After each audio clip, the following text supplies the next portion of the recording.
এক গ্রামে একটা মেয়ে ছিল যে পবিত্র কোরআন তেলাওয়াত করতে খুব ভালোবাসতো।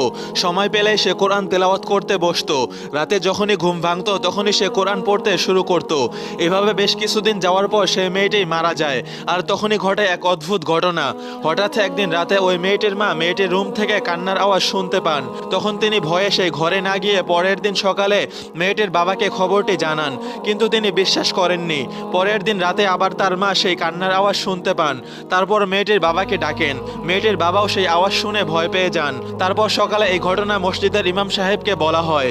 ইমাম সাহেব এই ঘটনা যাচাই করার জন্য ওই বাসায় এক রাত থাকেন। রাত গভীর হতে না হতেই সবাই সেই কান্নার আওয়াজ শুনতে পান। মনে হচ্ছিল অনেকজন মিলে একসাথে কান্না করতেছে। তখন ইমাম সাহেবও কেঁদে ফেললেন আর বললেন, এটা ফেরেশতাদের কান্নার আওয়াজ। মেয়েটি প্রতিদিন রাতে এই সময় কোরআন তেলাওয়াত করত, যা শুনতে ফেরেশতারা এখানে আসতো। এখন মেয়েটি না থাকায় তারা এসে কান্না করে।